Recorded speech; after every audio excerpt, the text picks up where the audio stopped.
is being sober enough? The emotionally undeveloped man. And basically, for me, this is the next step in the whole process of treating problematic sexual behaviors. It is based on my book called Why Men Struggle to Love and Overcoming Relational Blind Spots. So let me begin with this. Let me tell you a quick story of how this all came to be. How did I get to the point that I'm talking about? Oh, we gotta being sober is not enough. Had a client of mine, working with him for about a year and a half. He had a pornography addiction, and he was doing stellar work. He really was. He was doing everything that was asked. But he was rather frustrated because his wife was not moving back toward him. And so what I did was I gave her a call and I said, "Hey, would you mind coming in? I want to just get, some insight from you on what's going on in, the relationship and what are you seeing that may help me." And so she did. And as she started talking, what she told me, as I said to her, I go, I understand that you're kind of still keeping your distance. And she goes, "Yes, I am." I go, "Well," he's reporting that he's sober. I go, Are you seeing something that you think he's not?" She goes, "No." She goes, "I think he is sober." Okay, then I go, "Then what is it that you're struggling with right now?" And she goes, "Well, you know what? His problem with the pornography was one thing, yeah. And the fact was that he was lying about it to me for years because, again, their sex life started to fade. And she was like, kept asking, "What's wrong? What are you doing? You masturbating? You looking at porn?" "No, no, no, no." And she goes, "Well, and I found out he was lying to me." She goes, "But more so, right? There were other behaviors that I never really liked that I always brought up to him. Like, for example, he'd come home from work and he just doesn't really pay much attention to myself or the kids, plops himself in front of the TV. He makes excuses whenever there's an event that we're supposed to be doing, like if one of our children has a baseball game or a recital, that he can't make it because his work is involved. She goes, "There's many different things that, he's not affectionate to me. The only time he'll come over and touch me is if he wants to be sexual." And I brought up all these things and none of it has changed. None of it. But yet, because he's telling me he is no longer looking at porn, I'm supposed to believe that. I'm supposed to believe he changed that, but he haven't changed all this other. She goes, "I'm sorry. You know what? I'm not buying it because I haven't seen anything. But you know what? If he was going to make changes, he would make changes in many areas." And so therefore, like the light bulb went on in my head. And I realized, I said, wow, you know what? There's need for more than not engaging in bad behaviors. That is only part of what recovery is. And if we're going to stay there as clinicians, if we're going to stay there, we're going to focus on that and that alone, we're really doing a disservice, not just to the men who are dealing with the addictive behaviors, but also their partners, their spouse. Now, I understand also that women struggle with problematic sexual behavior, but I'm using the pronouns like he as the betrayer, she as the betrayed, because I work exclusively with men. So in order just to make it easy for me, but I fully understand that women struggle with this. In fact, I was just telling Leah that I have a new book coming out at the end of the year that is the Going Deeper book for women who are struggling with love and porn addiction. So anyway, we need to go beyond this. But there's a really serious problem, a very serious problem that really prevents us at times from trying to help men in this situation. And that's the fact that they're emotionally undeveloped. And you may be wondering, what's emotionally undeveloped? What does that mean? I don't quite understand that. Well, basically what it means is that they don't have the skill set needed to be able to bond. So let me share more with you about that. What does emotionally undeveloped look like? Well, basically, that means that they cannot identify emotion beyond the basic one. They can tell me if they're angry, if they're sad, if they're lonely, if they're fearful, if they're happy. They can do that, but they can't drill down and tell you, you know what, I feel disrespected. I feel belittled. I feel ignored. I feel invisible. They're not going to tell you those things, but they don't have the words for it. It's interesting. Sometimes I'm in sessions and I'm asking a man to tell me how he feels about something, and he goes to thoughts because he just doesn't know what those feelings are.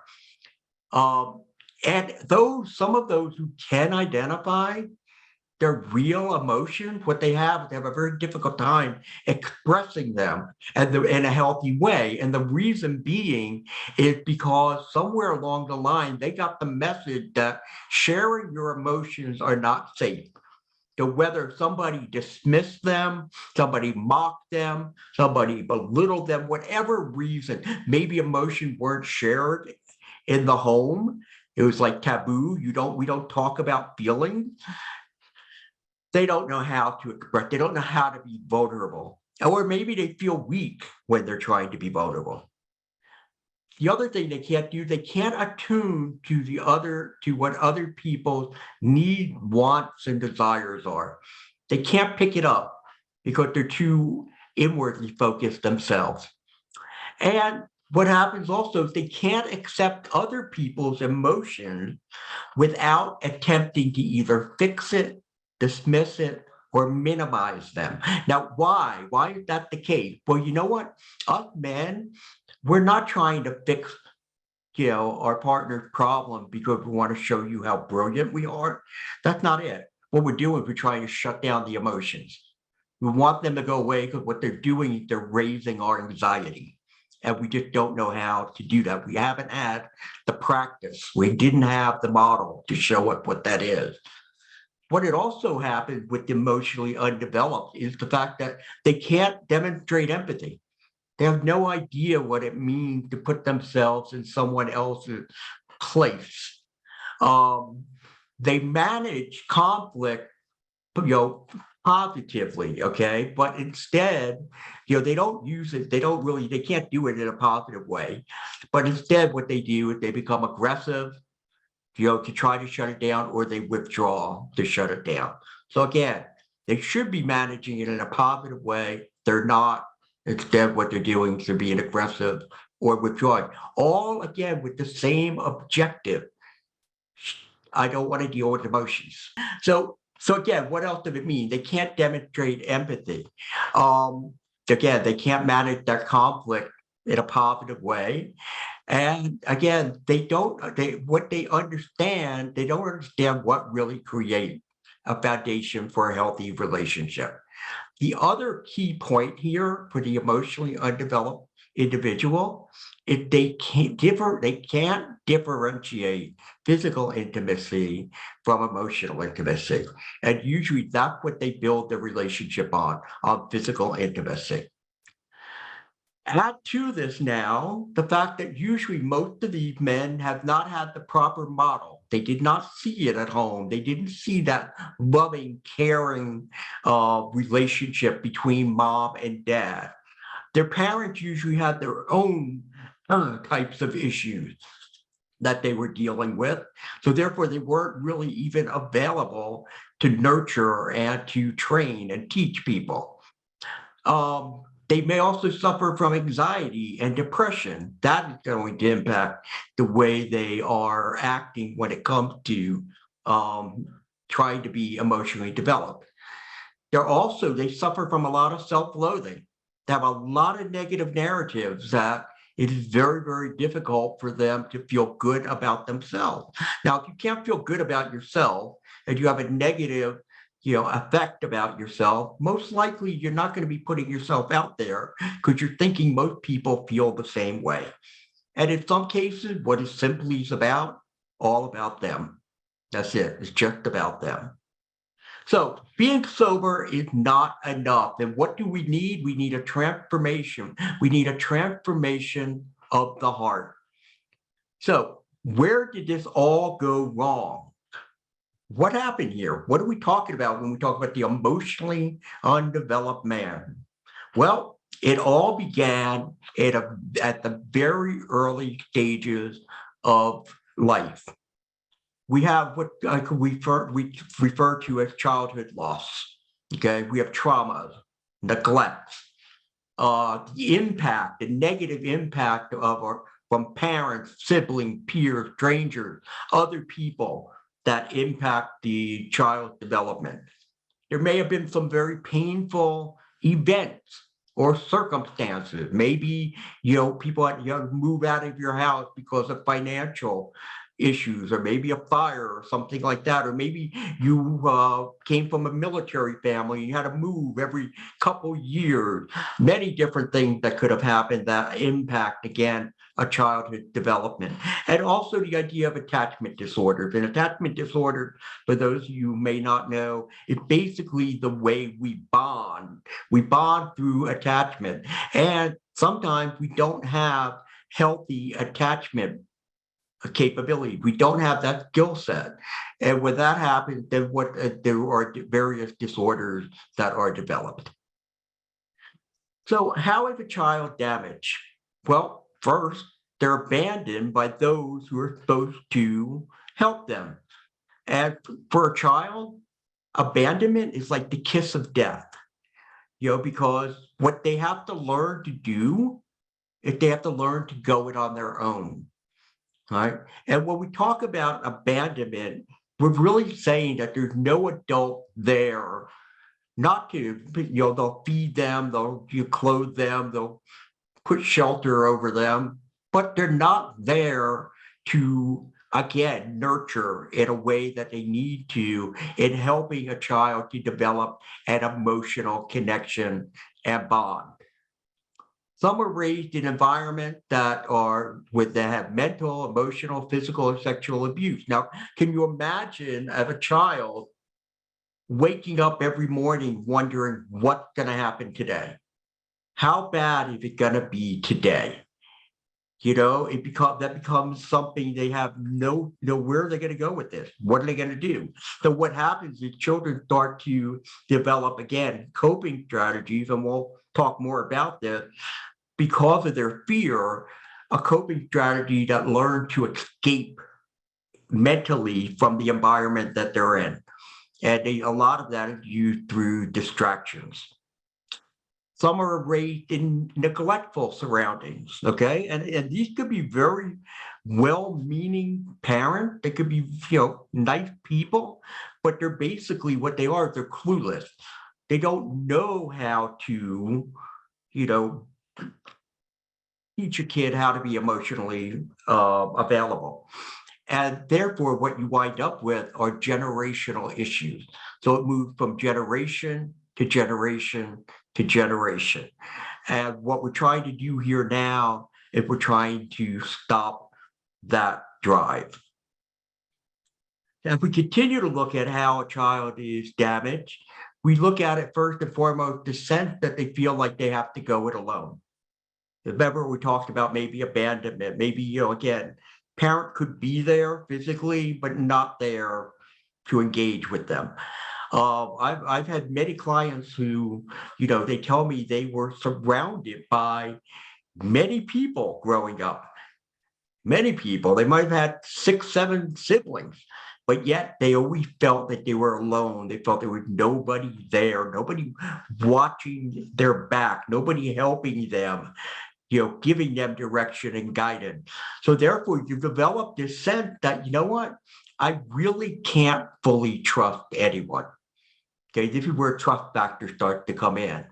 Again, not shown that healthy model that I mentioned before, and not taught that they're taught somewhere that emotions are not healthy. They also, however, are conditioned in a way that to hide and lie are the best way to protect yourself. Hiding basically is I'm going to kind of fade into the background, try not to get noticed, not to expose myself out there. Because again, the idea is that, many times we're told, well, you know what? Lying's the worst thing you can do. So therefore, if you tell me the truth, it won't be as bad. And so kids tell the truth and they find out, guess what? Punishment is just as bad. So, so it's like, why am I going to take the chance? Why will I take a risk of getting that punishment? You know what? I'm going to flip a coin and I'm going to tell a lie to see if I can get away with it. And that starts to be the breeding ground for what goes on. And you take that coping mechanism into our adult world. Again, a child is damaged when, again, they're forced to turn inward to survive, when they're not instructed how to deal with emotional discomfort. And to me, this is one of the major keys that when it comes to addiction, I mean, I've never met anyone who's had an addiction, and I'm talking about all types of addiction, not just, sexual or pornography addiction, but I've never met a person who's been able to sit with emotional discomfort.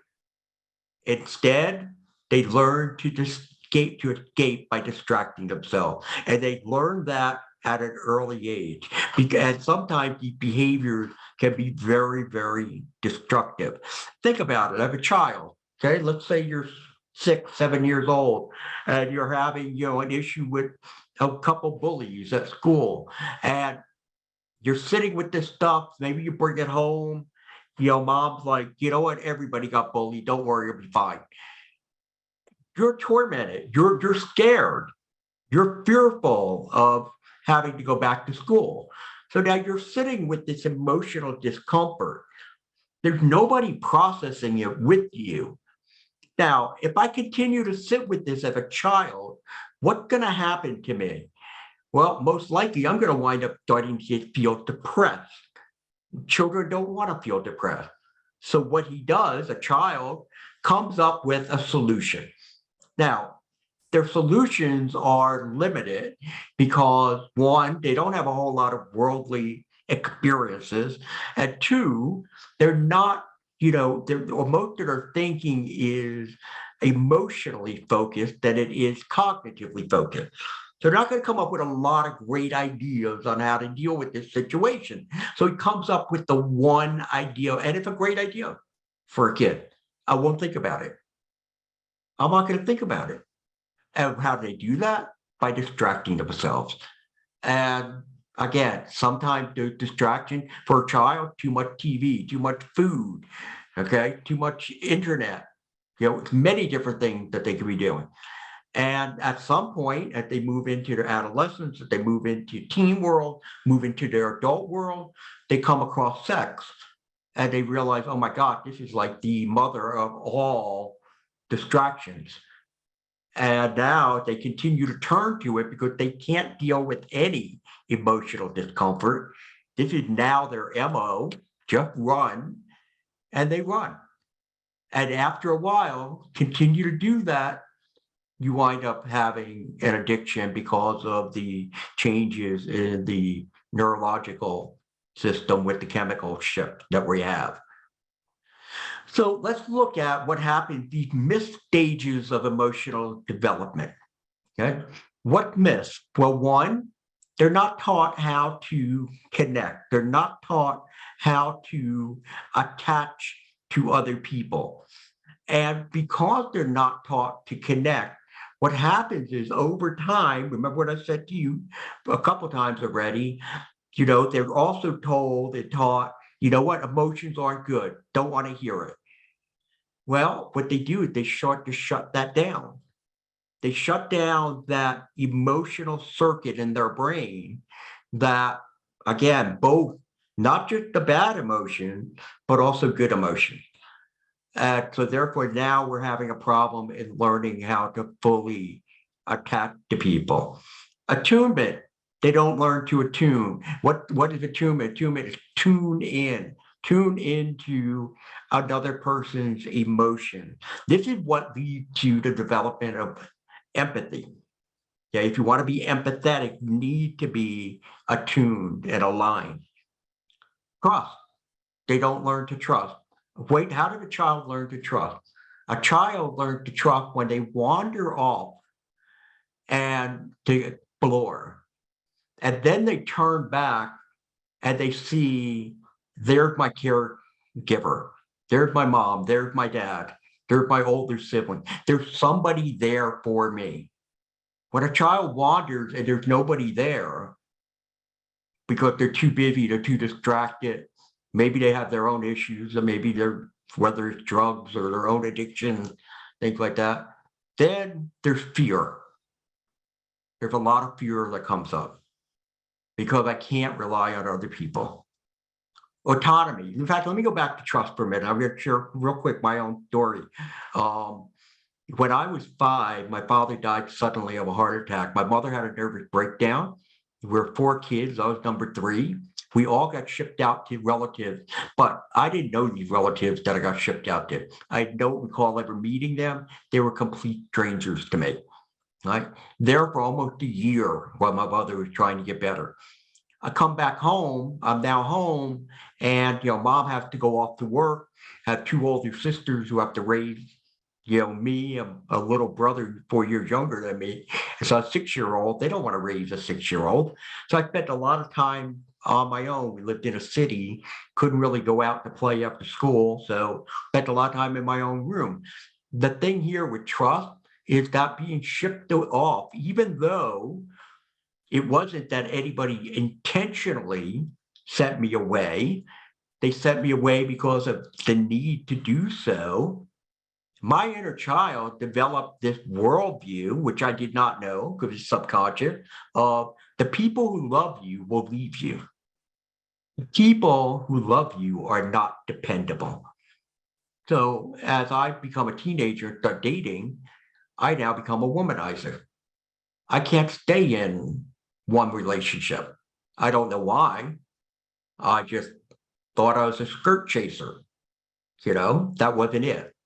Subconsciously, I had an attachment disorder. I was an avoidant. I had 1 foot in, 1 foot out. Once I understood that when I was about 40 years old, once I knew that, it changed everything.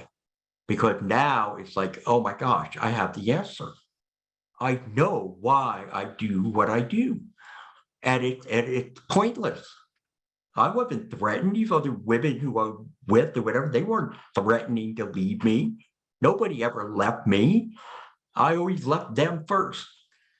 So then, well, fortunately, I married my current wife, been together 27 years, been faithful the whole time. Shouldn't have to brag about that, but that's what's happened. And why? Because I came to understand the root of the problem. But trust is something that's very, very important for children along the way. Autonomy. I can, again, I have a sense of independence. If that happens, guess what? I can make good decisions. I don't feel intimidated by many things.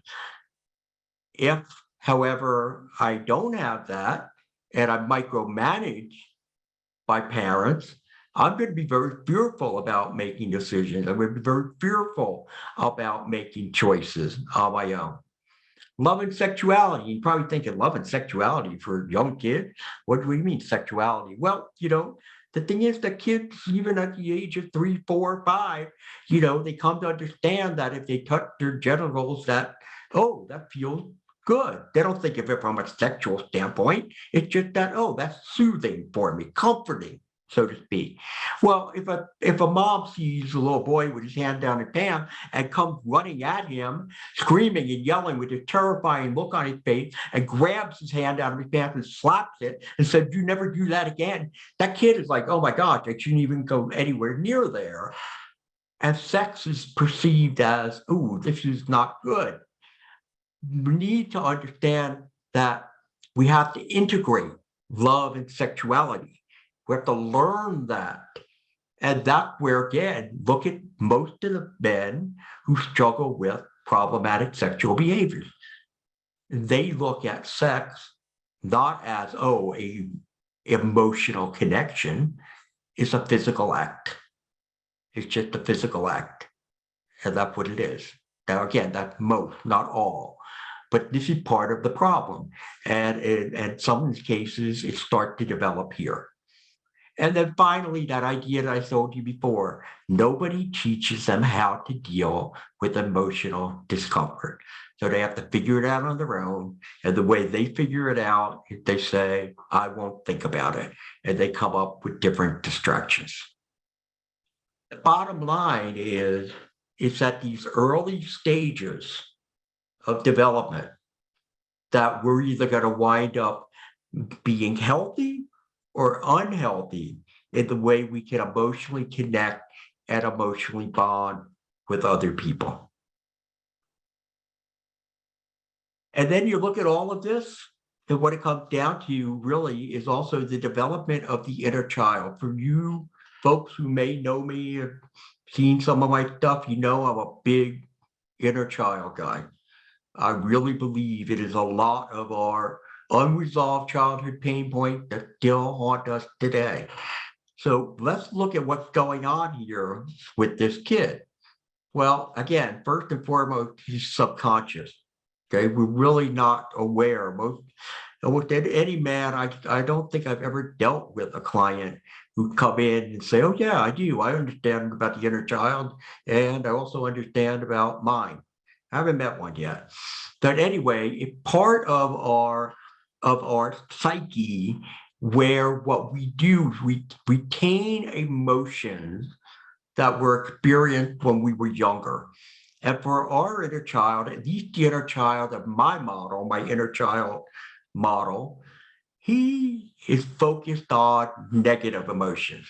He's focused on the negative event of what happened when we were younger. So therefore, an event happened today, and the kid thinks it's something, it seems like something he experienced in the past. He goes into a storage unit, he pulls that out, and the two worlds collide. And what we have is anxiety just running amok. And when you have too much anxiety, if that increases, what else is going to increase? Compulsiveness. And if compulsiveness increases, what else is going to increase? The likelihood of making really bad decisions. Most of us are unaware that there is an inner child in us subconsciously. And that lack of awareness winds up leading to behavioral problems, emotional problems, but most importantly, winds up leading to some very serious issues when it comes to our relationships. Because the kid's running the show. And again, we're off running away, trying to soothe ourselves from our anxiety that is out of control without thinking, what will be the consequences of this? How is this going to impact somebody else? And we're going to see as I go through the blind spot, a part of the reason that we're not thinking that way is because, again, we are inwardly focused. Go back to, again, no parent there to help us. I have to do it myself. I have to take care of myself to survive. And the connection, that if you wind up connecting the inner child and yourself, if you can bridge that together, what it does, it leads to an understanding to what I think is the most important question when it comes to addiction. Why? Why does sex have a stronghold on us? And that could be for any addiction. Why does addiction have a stronghold on me? So that's what we're looking to do, answer that why question. So as I said to you before, like in my circumstance, if you know the answer to why, you are very, very empowered. The neural pathway, I'm just going to touch on this very briefly. And the reason I'm going to touch on it is because, again, it goes back to a lot of our thinking, most of our destructive thinking, our negative thinking, okay? Neural pathway, basically what they are, well, neurons are the building block of, our brain. The neural pathway, what they are messages. We have millions of them. And what they do is they wind up developing in us our beliefs, our core beliefs about the world, about ourselves, Okay, that's what we learn. We have these in us, and a lot of them are erroneous. And the more stronger a pathway is, the stronger that thing's been built, the more reinforced are the thoughts and the behaviors. So if you grew up and you had a father who kept telling you that you're an idiot, you're never going to be anything, that's going to be a very strong pathway. And you are going to think, yes, I'm stupid, I'm never going to amount to anything. And you probably aren't going to amount to anything. And we get hit with those kind of messages throughout our childhood. Maybe it's just by peers. And therefore, if we don't have somebody who can counterbalance that for us, to say, no, no, no, wait, that's a lie. Let me show you the truth. If we don't have that, then what happens is we start to build that strong neural pathway that's going to wind up again leading to destructive actions on our part. Early childhood trauma, the reason this is in bold is because it's so critical. Early childhood trauma and neglect impact the neural pathway development.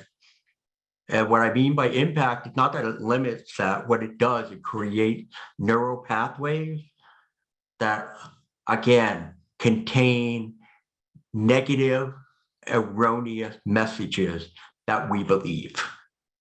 We believe them. And with those types of messages that we believe, those thoughts that we have, they're going to drive the way we think, the way we feel, and the way we act. The good news is that new neural pathways can be created and old ones can be shut down.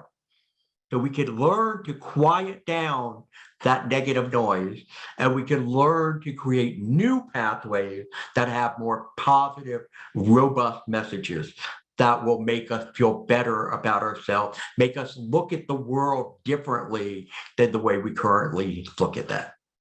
Going to talk about blind spots, because in this program that I put together about, why men struggle to love, what I've done is I've come up with what I call blind spots.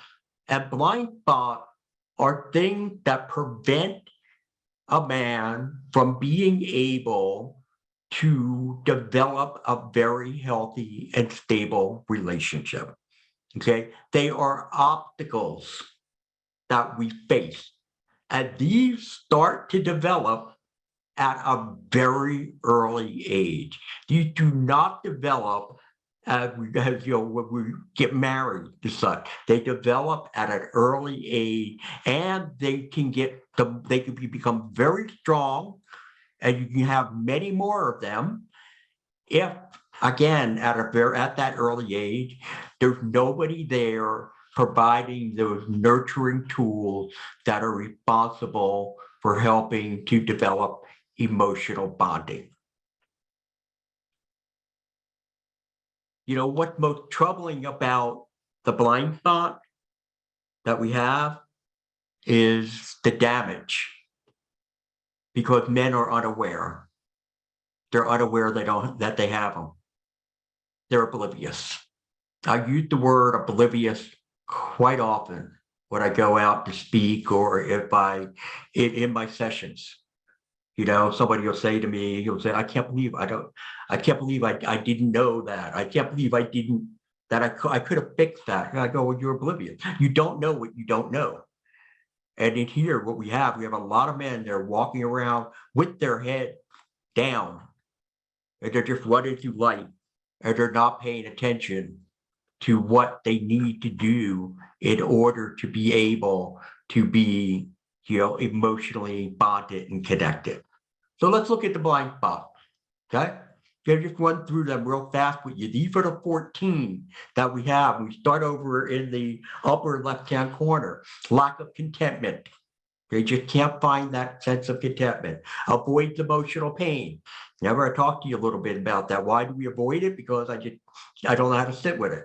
They lack curiosity. Now, that is not curiosity about things, okay? They could be very curious about politics, sport, gardening, art. it is curiosity about people. They don't drill down to learn more about people. They're very hypersensitive. They can be hypersensitive to rejection. They can be hypersensitive to criticism or to being falsely accused. They struggle to connect. They're inwardly focused, which comes across as very selfish. They may not be very selfish people, but again, they're doing it. These things that are here in many cases have been developed because they are coping strategies. Inwardly focused is a coping strategy that a child learned to use. They lack mindfulness. Okay, big issue. Big issue. I still struggle with lacking mindfulness myself. They have a low emotional IQ. Again, what is that low emotional IQ? As I mentioned to you before, well, I'll pass it. I'm going to go through it again later. They have the hide and lie syndrome that we talked about. They have limited interests and passions. They don't have a whole lot of friends. And they don't really, they have a lot of, they live in what I call the negative comfort zone. Okay. They feel very comfortable, but there's nothing positive about this. They really tend to isolate more. They struggle to connect with God, or it could be your higher power if there's something else to get out there. Compulsive, impulsive, fearful, fear. This blind spot right here, if you could see, really pretty much runs through all of them. Fear is a cornerstone for why we cannot develop emotional bonds. This is the cornerstone. Mood and medical disorders such as depression, anxiety, or ADD. I see a lot of ADD. So these are the 14 blind spots. And what we're going to do is we're going to take a little bit of time and we're going to go through them one at a time. I'm going to walk you through what they're about. And then what I'm going to do is I'm going to walk you through what are some of the antidotes. And the antidotes are solutions that people can use to help to soften these. These do not go away. Okay, remember, it's someone who's being hardwired at a very young age and it continues to manifest itself. Some men don't look to fix these blind spots until they're almost in their 50s and 60s. And there's a lot of rewiring that needs to happen with that. It usually takes about 2 years to go through the whole process before it really all clicks. That doesn't mean you don't see any change until 2 years. You can actually start to see change within the first 2 to 3 months. But there is so much that is here, as you can imagine, that it takes a lot of time and effort because we're never going to get it right all the time. We're not going to be perfect and we're going to mess up. And therefore, guess what? Yes, I'm going to get hypersensitive to that criticism. Sounds like criticism, even though I know better. I know I shouldn't, but I'm going to go there. And then I have to try to catch myself. Not the right thing to do. Reset, recalibrate, go back and approach it again. All right. So do you have any questions before we jump into looking at these individually? Leah? Got 2 questions. The first one is about trauma, that because of childhood trauma, school was difficult. I would say maybe a learning disability. Would you say from your experience that this would be true? Have a learning disability is trauma? That says, my experience is that as a result of childhood trauma, school was very difficult. Okay. I say a learning disability, period. Yep. Would you say Right. from your experience, this would be true? Yeah, definitely. I mean, the key there, what you just said in the question was that you wrote it was school was difficult.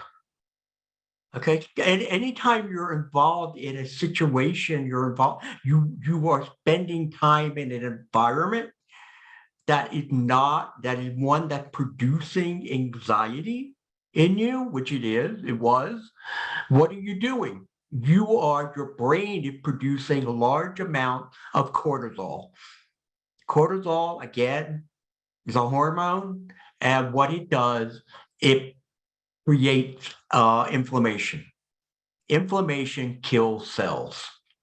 Cortisol is something that kills the body. There's good cortisol too, but again, when it produced in this its amount, when again a child is, because again, you're going to school 5 days a week, 9 months a year.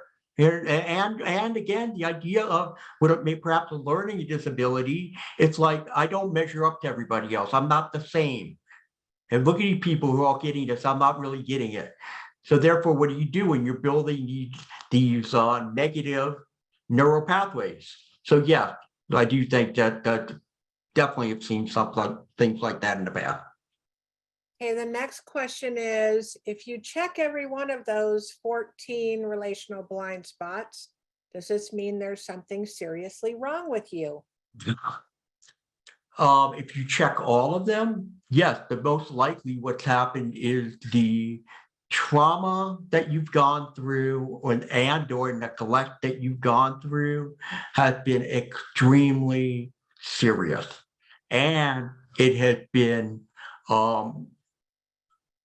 prolonged. It's been for a long period of time. It's not like a one-time trauma or trauma that went for several months and then it was gone. This is like life, living life that way with trauma and or neglect. So therefore, a child in a constant state of arousal, and that arousal is from an anxiety standpoint. So therefore, the only focus there for that kid is surviving. He's not giving a damn about looking and asking somebody else, how are they doing? Okay.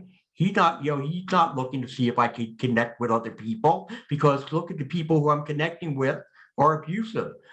He's got to learn how to lie and how to hide for all of it. No, I don't want to connect with other people. He's not going to be mindful because his head is full with all these negative things, worry about what is going to happen next. So that if you have all 14 of them, that's probably what the scenario looked like. I will also say, however, I've had men who have had all 14. They didn't have that extensive type of trauma, but if we look at the 14, there might have been one element in like 3 of them, just a taint of it. They have maybe a 2% of if you had it at 0 to 100, like 2%. I deal with inwardly focused. All right, so therefore it wasn't really. It was something that they just needed to pay more attention to. It was something that they were that could be easily corrected. Okay. All right. I think we're done with questions, right? Sorry, it took me a minute to get my mouse. Yes, we're done with those questions right now. Oh, wait, this one just popped in. What assessments are you using? What assessments am I using? The assessment I use is we use cognitive behavioral therapy. I don't have a formal assessment for this. What we're doing is we are going through each and every one of these and having people look at all of those and looking at what happened in their lives and making a determination based on that. And it's not just with them, but it's also getting their spouse involved also so that they can collaborate. The other thing we do too is we have them also go back and talk to, if they can, other family members. So they may talk to their siblings. Some of them go actually to their parents and talk to them to find out, hey, these are things that I seem to be struggling with. Tell me what it was like. So what was dad like? Because again, you might be too young. Maybe dad, died, when somebody was 7 or 8, doesn't have a lot of memories about the father. Or and that's one thing that's really interesting when you're dealing with men who are going through all of this. To go back to early childhood, they struggle a lot to have memories. It's only when we start to dig deeper and we start to probe that they start getting the memory back. And that's why for some of them, they even need to go and do some EMDR therapy in order to start looking at some of those memories that pop up. Okay? So let's look at the blind spots one at a time. Okay, we do the first one. First one is lack of curiosity. Okay. Um, Here, what happens is it hinders the ability to go deeper. Remember what I said? If it's not curiosity about things, this is curiosity about people, not really asking those questions that you need to ask. So it hinders the ability to go deeper.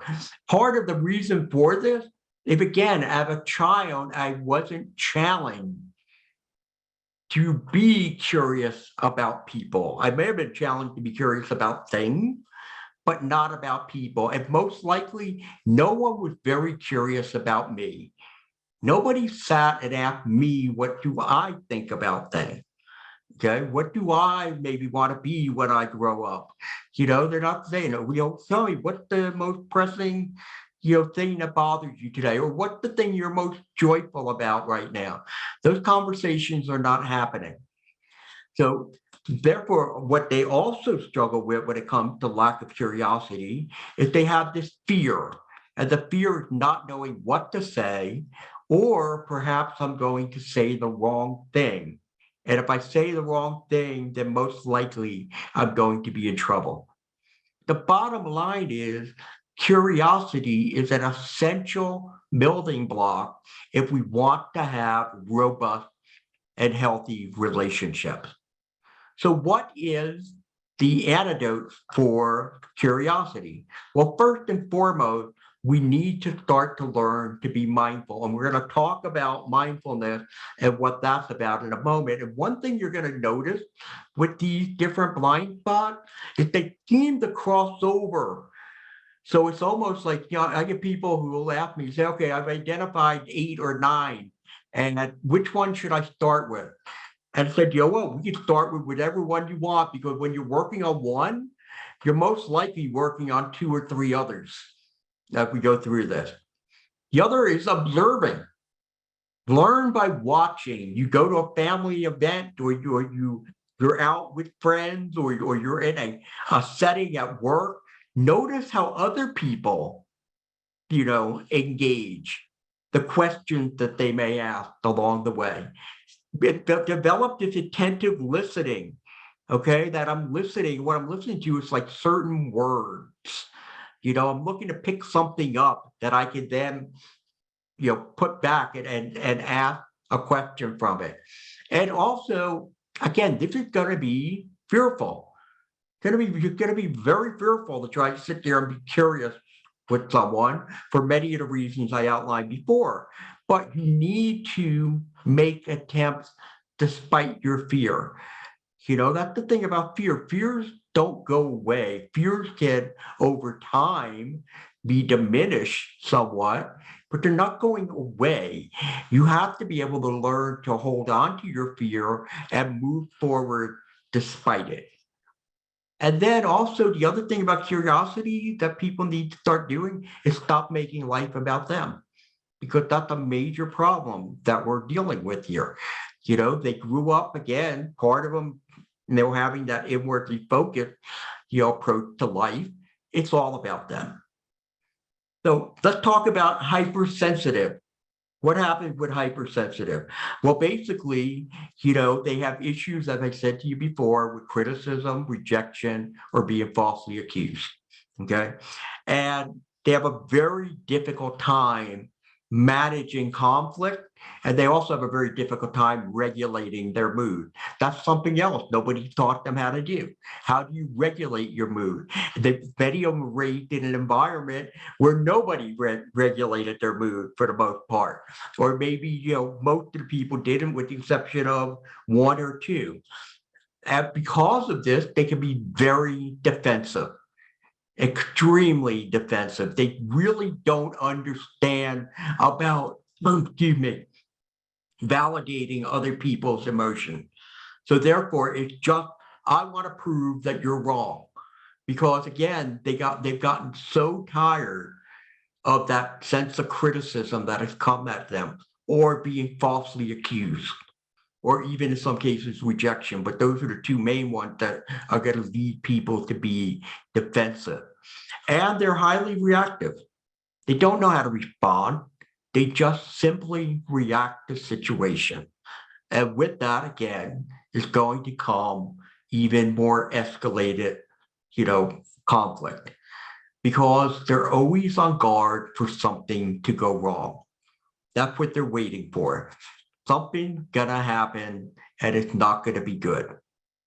So what are the antidotes? Well, one of them is you need to understand what you feel, and you have to compare it to what is real. Because in many cases, when you do this, you're gonna find that they don't match up. Because what you feel is driven mostly by that inner child who's looking back on all those past pain points, and he is catastrophizing everything. He is blowing it out of proportion. He is making it worse than what it is. And what happens with most men who are emotionally undeveloped is they run on their emotions. They run on those raw feelings.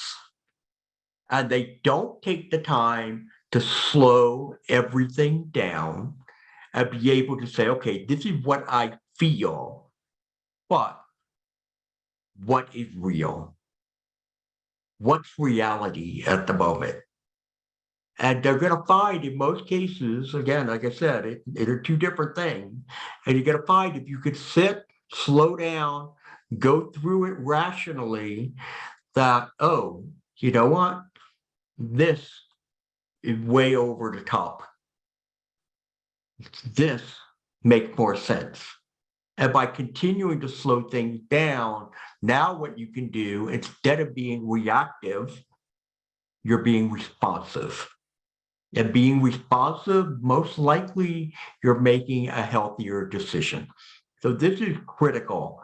And it's one thing that I really focus a lot of attention on with my client. And the ones who when they start using it, they're using it for everything that goes on in their life. They could be using this 3, 4, a half a dozen times a day. They're going to, okay, I feel that, but what's reality? And they find it so extremely helpful. You need to develop a humble spirit. Why that? Well, you know what? Because maybe that's not criticism. Maybe it's perceived criticism. Maybe it wasn't rejection. Maybe they didn't call you, not because they didn't want to call you, but maybe they just got tied up with something. And it's not that. Maybe they're having a really bad day. You need to develop this humble spirit to realize so that you can have empathy and be able to maybe give people a benefit of the doubt versus just, again, reacting to what you perceive is a problem, because it may not be a problem at all. You also have to understand that life is challenging. And yes, you know what? We are going to get criticized at times. We are going to get rejected at times. We may get falsely accused of something. They may happen. May all happen. But it's not the end of the world. Not by a long shot. And you try to see how you can deal with that, both mentally and emotionally. How can you, in a healthy way, have a dialogue with the person who has done one of those things to you? And maybe we don't even have to have the dialogue. Maybe we just let it go, because in the scheme of things, maybe it's not that important. The only thing that's hurt right now is my ego. No, you know what? I'm sure something good will happen that'll make my ego feel better very soon. Struggle to connect. Again, we go back to the idea there's no healthy model here. They don't see it at home. Maybe parents got divorced. Maybe parents, worse yet, just were volatile and didn't get divorced. Maybe there's a death in a family, parent never remarried, and maybe that death lingers over the family for years and years and years. Nobody really recovers from all of it. There's just no healthy model to look at. There's little nurturing in the family of origin. There's just no one there to give you what you need to show you how to ultimately bond and connect in a healthy way. So therefore, we don't know what emotional intimacy is. We just don't know what it is. I tell my clients all the time, I go, emotional intimacy could come around the corner and hit you in the face and you would have no idea what it is. And they have to learn that. But the problem is, as I told you before, they build their relationship on physical intimacy. And then what they do is they'll go and they'll sprinkle some, whatever they think is emotional. Here's a card, here's some flowers, I love you. And not really never being really vulnerable, but they'll sprinkle some of that in to give the impression that, oh, this is a full-blown relationship, when it's not. But what happens here is that after a while, partners start to feel used.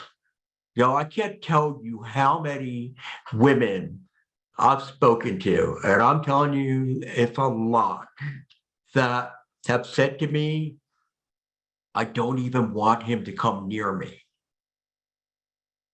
And I don't even have to ask why anymore. I know what it is.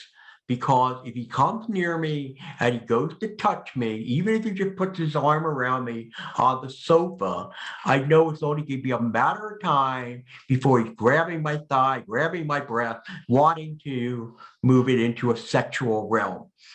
And like, you know what? I would just love, I remember one woman in particular who's there, just she broke down, started crying. She goes, I would love that my husband could just sit there and be content with just holding me.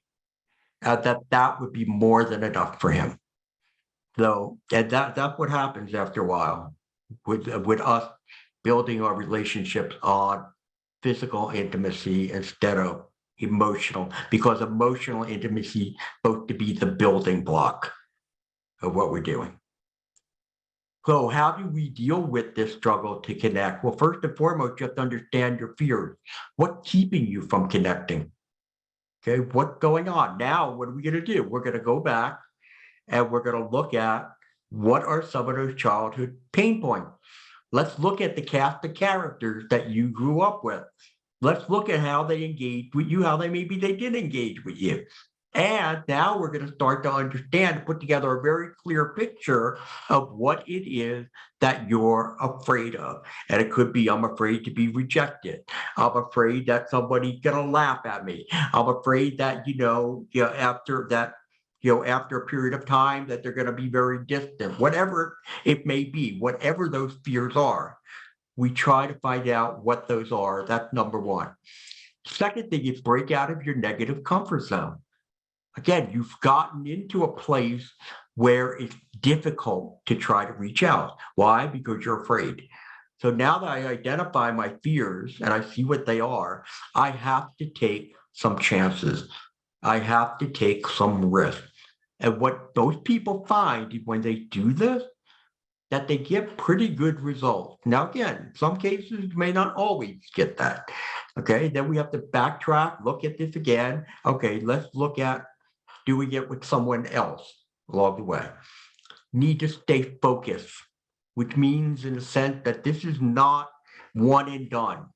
You need a sense of consistency with it. Once you start it, it has to go on and on and on. It just can't be, okay, I did it.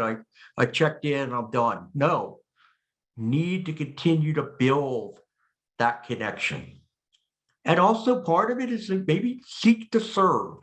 I've had many clients, that's what they've done. They've gone out and they have done public service in some way, or again, for private service, whatever it may be. And they find with that, they start to learn how to connect with other people by what they're doing. Again, not the best way of doing it, but this is a stepping stone. I do it. I do things that are good. I feel better about myself. Now maybe I can start to take that to an emotional level. Inwardly focused. This, again, to me is one of the top two or three um, blind spots that are it's just extremely troubling. And again, because you're just so caught up in your life that you can't see what everyone else's life is about. So therefore, why does this happen? Again, the idea of they spend way too much time in their own head. And it's something that you learn for kids when they were younger, probably rather lonely, rather isolated. They spent a lot of time in their own head. Again, nobody challenging them with questions, nobody challenging them with ideas, no one challenging them with creativity. So therefore, just I'll just deal with it. Their emotions trump others.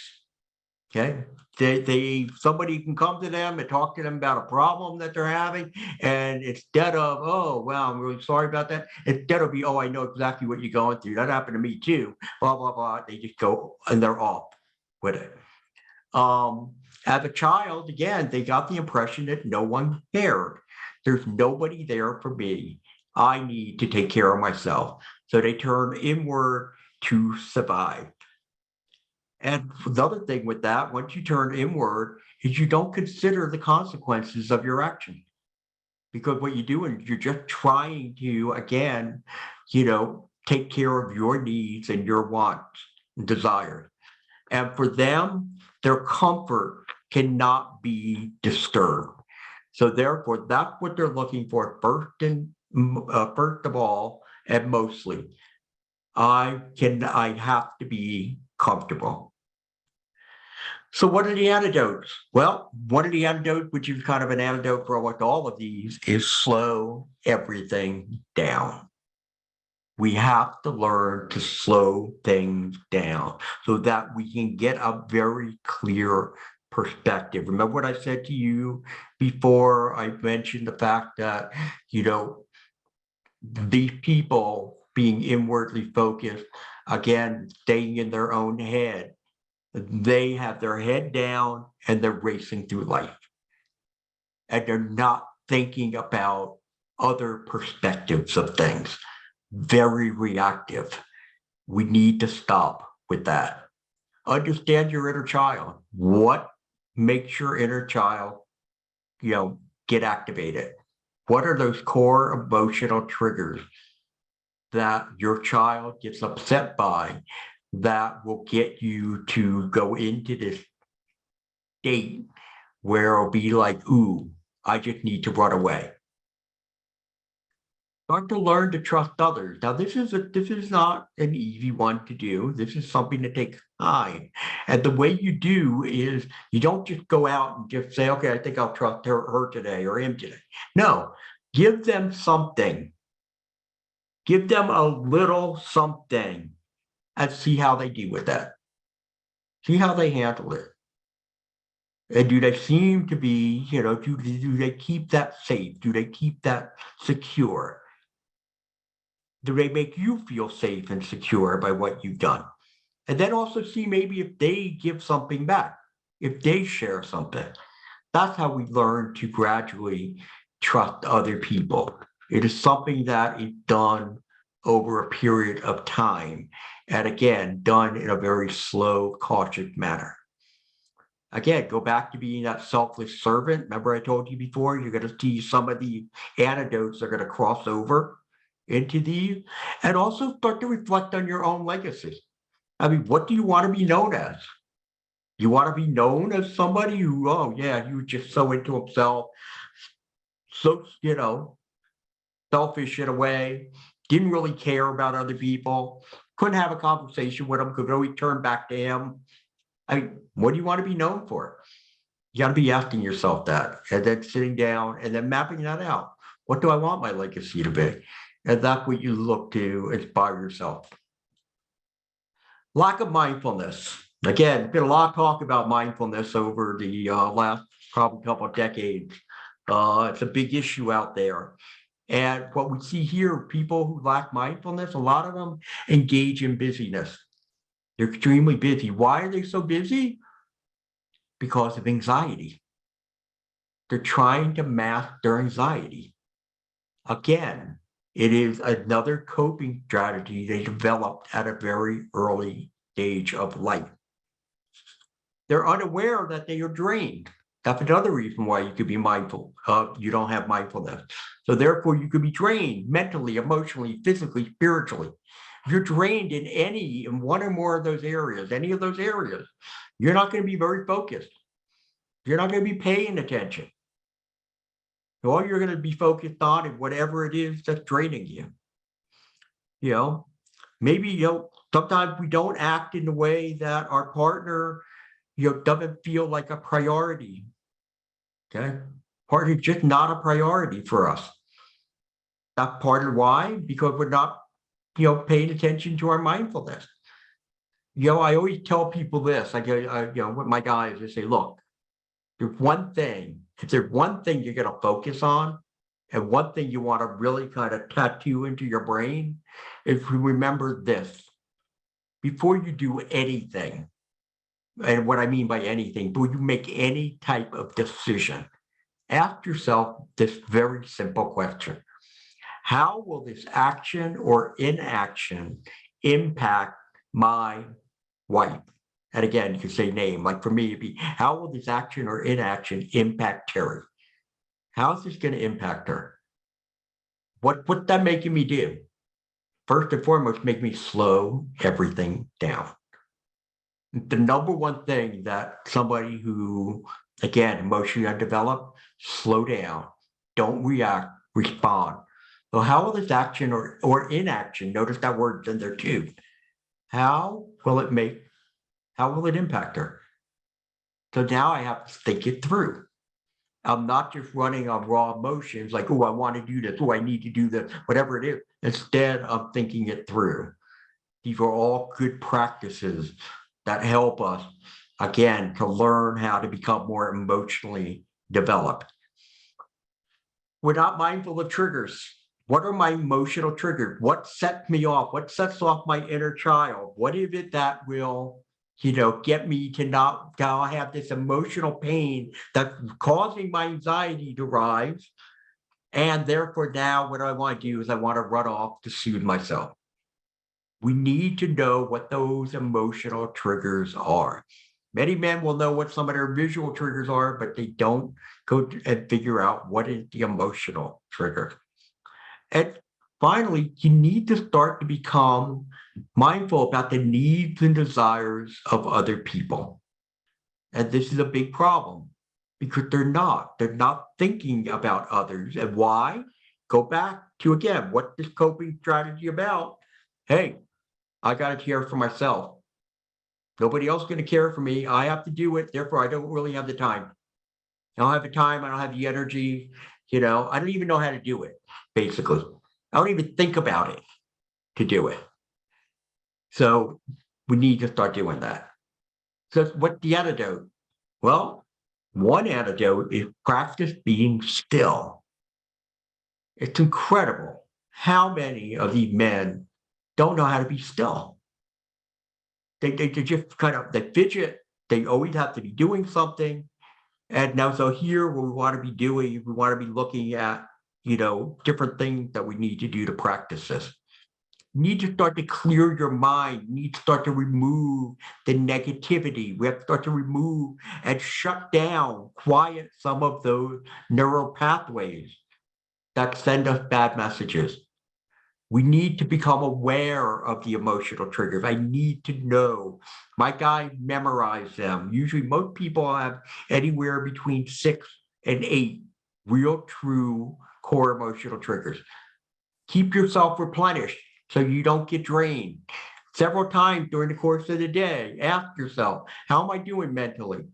Am I focused? Do I feel kind of cloudy, my judgment? Do I have a lot of racing thoughts? Am I in fantasy? How am I doing emotionally? Have my mood shifted at all in the last hour or so, or since I woke up? How am I doing physically? Oh, wow, man, I didn't realize I had that little pain there in my shoulder. Now that I stop for a moment, I feel it right there. And how am I doing spiritually? Do I feel close to God? Do I feel distant from God? What's going on? You need to take that time to do that and then replenish yourself if you find that you are indeed drained. And what we want to do, we want to focus on our breathing and our posture. I mean, you realize that we are awful when it comes to breathing. You would think, oh, well, everybody knows how to breathe. No, we don't. Like right now, I'm sitting here, I'm talking. I'm not really breathing very well in between. And we do that quite often. We're just not breathing properly. Therefore, we're not getting the right oxygen level that we need into our brain and throughout our body. So we need to, again, how do you do that? Slow everything down. Sit up, sit back, you know, make that posture. Also to look at other things, meditation, look at, yoga, or perhaps, deep breathing exercises, exercise in general. All of those things can help you with your mindfulness. The goal, again, here, if we're looking to become the new guy, we're looking to do everything differently. Not something, we're looking to do everything. The low emotional IQ, I shared some of this already in the beginning. They can't share their emotions. They got that negative message that, sharing emotions is not good. There's going to be trouble that comes with it. They don't really know what they feel. Okay, remember we talked about that? And if they do, maybe they struggle to express it. They're very anxious when others try to be vulnerable with them. You notice the word anxiousness, anxiety coming up a lot because, like, once again, I believe that is one of the core issues that come with addiction. Anxiety increases, compulsiveness increases, the risk of making bad decisions increase. The family of origin was not emotionally focused. And basically, what do you got? I don't know how to do a relationship. I don't know. Unless we want to have sex. If you want to have sex, I know how to do a relationship. Other than that, nope, not sure. Because I'm too busy focusing on myself and what I need. So, what are the antidotes? Well, first and foremost, understand it's okay to feel. You got to break through that negative, neural pathway of no, can't feel, can't show emotion. We have to understand it's okay to feel, and you're going to have to do the work to get that. Give names to emotions. Start to okay, I feel this. What is it? Okay, or I feel angry. What am I really feeling? Again, slow everything down. What do I really feel? And try to come up with names. That's why we see people walking around with those emotion wheels so that they can figure out what are those emotions. Can sometimes, if you really struggle, try to connect. Start go with first with a thought. And go with the thought first. What am I thinking? What's the thought? And then see if you can link that to an emotion. Engage in a lot of self-reflection.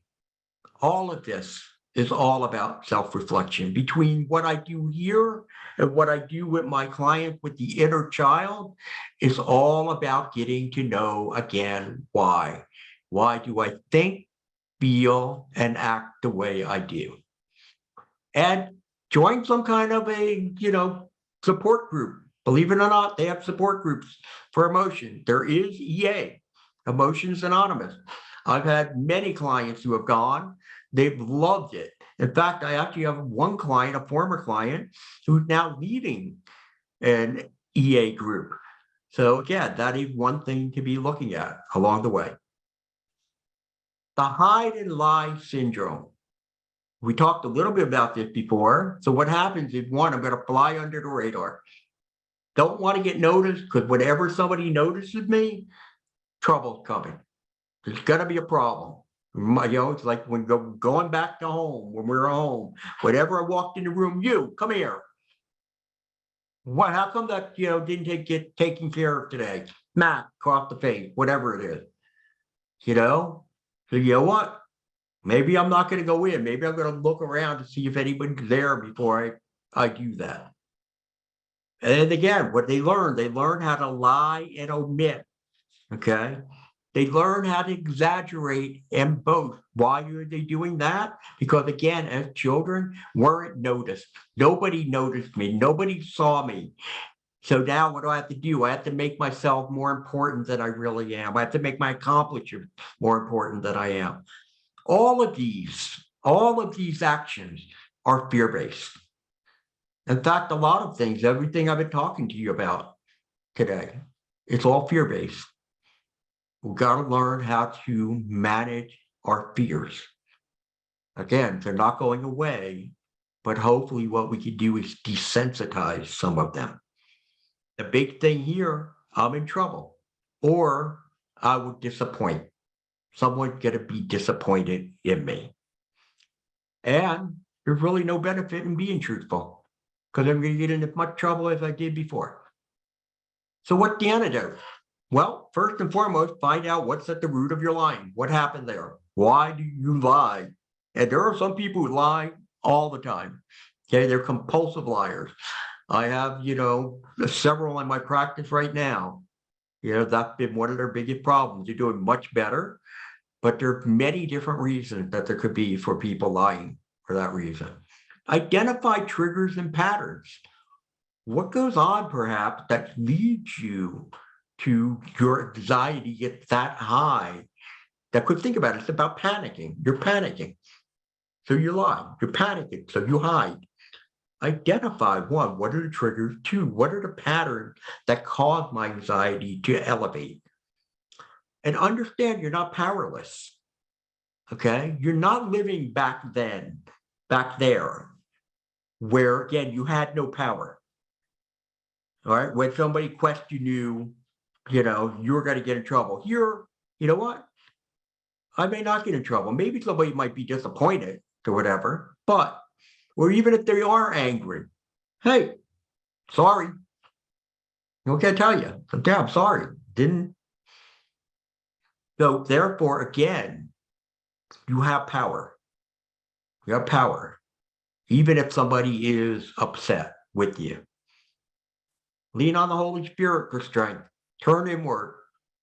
Ask God, help me with this. Help me to not be so afraid. Help to build my confidence. And that's what you need, confidence, first and foremost. And again, dream of what integrity would look like. What would it look like to be someone who has integrity? What would it look like? What would it feel like to be that way, to be respected, rather than people thinking, oh, he's just a compulsive liar? Limited interest and passions. Again, here, these are folks who sometimes they don't have a whole lot of interest. They may not even have a lot of close friends. They have acquaintances, but they don't have very many friends. But why? Because they're stuck in this comfort zone. It's a negative comfort zone. And they also have the fear of failing. I'm not going to try something new. I'm not going to reach out to that person to see if they want to, talk or be a friend because I'm afraid they're going to reject me. Again, fear sitting there at the heart of it. And once again, what goes on here? Not challenged kids. Not challenged on how we're taught how to make friends, not challenged on how to, what are different passions that I could be interested in. Nobody's asking me about it. So therefore, because why? Nobody's really paying attention. And what all this is, it's existing. It's not living. It's existing. When we look at what are the antidotes here very quickly, one, you have to experiment and explore. You have to take the time, start looking through things and see what, I would like to do and get involved with. I tell, clients to go walk through Hobby Lobby, go on Google and type in what are, some hobby for people in their 40s or their 50s or whatever. And, from that standpoint, find different interests. There are interests in there. I have one client who he took up archery. I said, I was like, archery. I go, what made you do archery? He goes, I don't know. Watching a movie, I saw the people there doing archery. It looked cool. And he goes, I want to do it. He actually got so good that he wound up traveling throughout the state of Georgia and also in other parts, southern state, competing with other people in it. So again, out of nowhere, because before he started his therapy, he would have never thought about doing something like archery. Deal with that fear of failure. Okay. Again, this is that idea that, oh, you know what? You compare yourself to other people. You're worried about people are going to think about you. You have to go in and you have to start to deal with that fear so that you can start to overcome it. Take risks. You got to start taking chances. Now, again, you can't do that until you start to deal with that fear of failure, but you need to start taking those. So, struggle to connect with God. Again, there are some people who struggle with a lot of spiritual wounds. Okay. I'm not going to get into all of those right now. And part of it, though, in many cases, they feel they're unworthy of God's love and attention. This is all shame based. That's what it is. It's all about shame. And in some cases, it may be that lack of a male role model in someone's life. So, therefore, not knowing what it is to have that kind of relationship. I don't have a relationship with somebody here who I could have talked to, who could have heard me. How am I going to get in touch? How am I going to have a relationship with God? It seems impossible. And again, what do we do here? You have to connect with a trusted friend who really understand what does that mean, and make a commitment to spend time in the Word moving forward. Compulsiveness, I probably don't need to talk a whole lot about this. This is pretty self-explanatory, but these folks, again, are highly reactive. They have this desire to move away from their negative state. They have a desire to avoid those negative emotions. We talk about that. So therefore, what do? They run, to break that, compulsiveness, you need to start to understand what's at the core, what is behind my anxiety. So again, understanding that anxiety, address it. Once you know why, start to address it. Do the things necessary to lower it proactively. Because if you start to do it proactively, what happens is if you get into a very tense situation, you can then say, oh, you know what? I know how to lower my anxiety. Let me go do this or that and do it. In some cases, maybe you need to go get an assessment. We need to get a clinician to look and see, how bad is your anxiety there? And is there something else at work? And also start to put in speed bumps. What's a speed bump? A speed bump is something that I'm going to, going to slow me down. So therefore, okay, I feel a compulsion to go and to act out in a way. But no, you know what? Not until I take some time to self-reflect.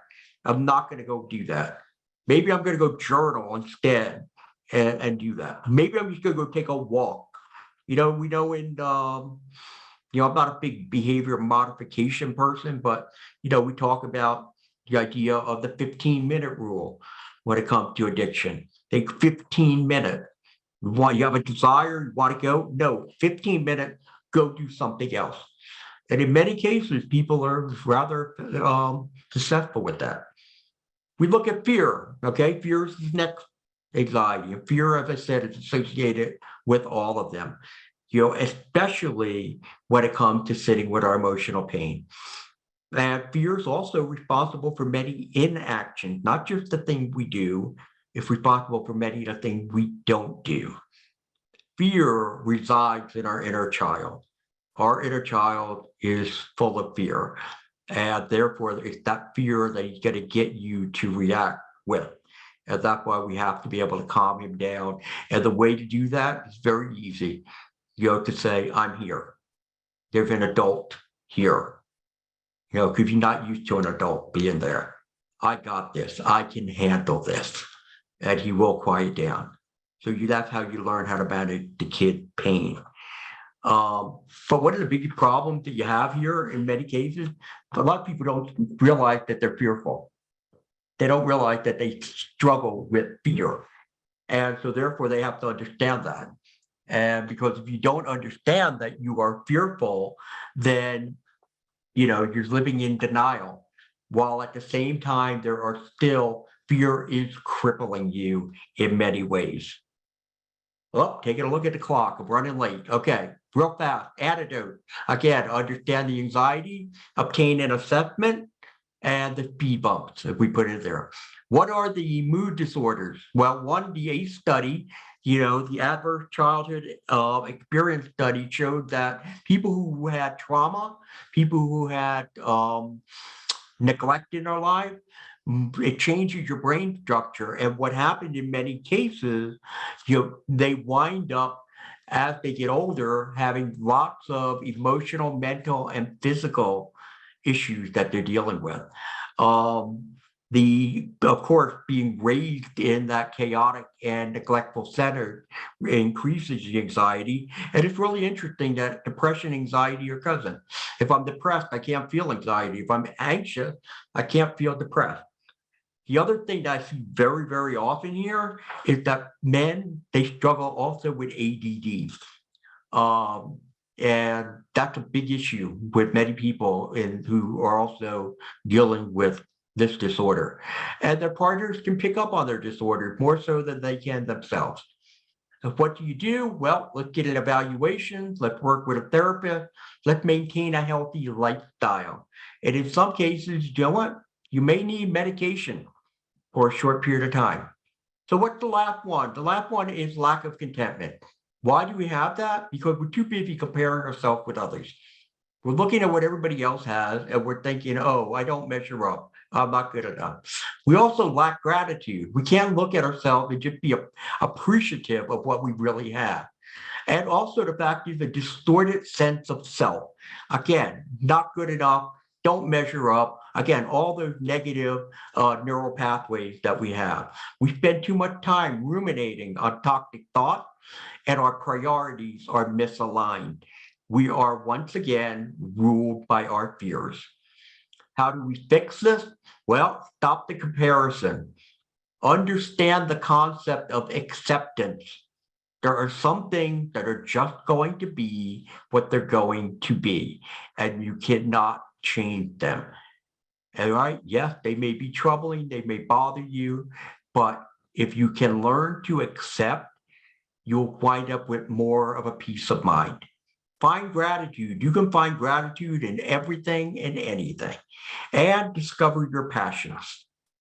Find out what are those things that you really love to do, and of course, to serve others. So again, what happens if you convert the blind spot? Well, I'll turn them here and show you. One, now they understand how their behavior led to the exploitation of other people. They now can focus on cultivating and nurturing healthy relationships. They're aware of emotional pain points and the impact that their inner child has on their lives. They have impulse control. They're not as easily offended. And they practice mindfulness. Also, they deal with emotional distress in healthy ways. They learn to value contentment. They can be content with all circumstances. They're curious about people. They thrive for honesty and transparency.